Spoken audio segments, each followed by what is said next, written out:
ఐటీకి మించిన ఉద్యోగాలు రాబోతా ఉన్నాయి. దీని గురించి ఈ వీడియోలో మాట్లాడుకుందాము. రీసెంట్గా ఓపెన్ ఏఐ ఏదైతే ఉందో ఓపెన్ ఏఐ కంపెనీకి సంబంధించిన star gate company which deals data centre సంబంధించి ఒక రెవల్యూషనరీ తీసుకురాబోతుంది.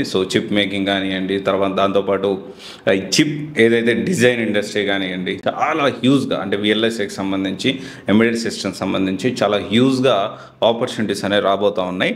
దీనికి సంబంధించి ఏఐ కూడా నెక్స్ట్ లెవెల్కి వెళ్ళబోతోంది. దాదాపు 500 బిలియన్ ప్రాజెక్ట్ అనేది ఇండియాలో త్వరలో వచ్చేదానికి ఛాన్సెస్ ఉన్నాయి. దీనికి సంబంధించి ఆల్రెడీ రిలయన్స్ బిగ్గెస్ట్ ఈ డేటా సెంటర్ ఉందో దాంతో కూడా చర్చలు జరుగుతూ ఉన్నాయి ఆల్మోస్ట్ 6 మంత్స్ నుంచి. లక్షల సంఖ్యలో కొత్తగా జాబ్స్ అయితే రాబోతూ ఉన్నాయి.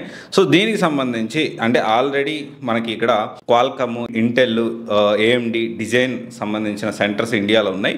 దాంతోపాటు కొత్తగా రీసెంట్ లాస్ట్ 2 yearsలోనే Micron, Tata electronic city, tower semiconductor, తర్వాత వేదాంతో అయితే దానికి సంబంధించిన డిస్కషన్ జరిగింది. కొన్ని కారణాల వల్ల ఆగిపోయింది. బట్ ఆల్రెడీ లాస్ట్ 2 yearsలోనే ఒక 3 కంపెనీస్ వచ్చాయి. ఏఐ రెవల్యూషన్ విపరీతంగా ఏఐకి సంబంధించిన స్టార్టప్స్, ఏఐ కంపెనీస్ ఎలాగైతే స్టార్ట్ అయినాయో అతి త్వరలో ఇండియా అనేది ఐటీ కంటే కూడా ఎక్కువ ఆపర్చునిటీస్ వచ్చేదానికి ఈ విఎల్ఎస్ఐకి సంబంధించి కానీ, ఎంబెడెడ్ సిస్టమ్ కానీ దీనికి సంబంధించి ఆపర్చునిటీస్ వచ్చేదానికి ఛాన్సెస్ ఉన్నాయి.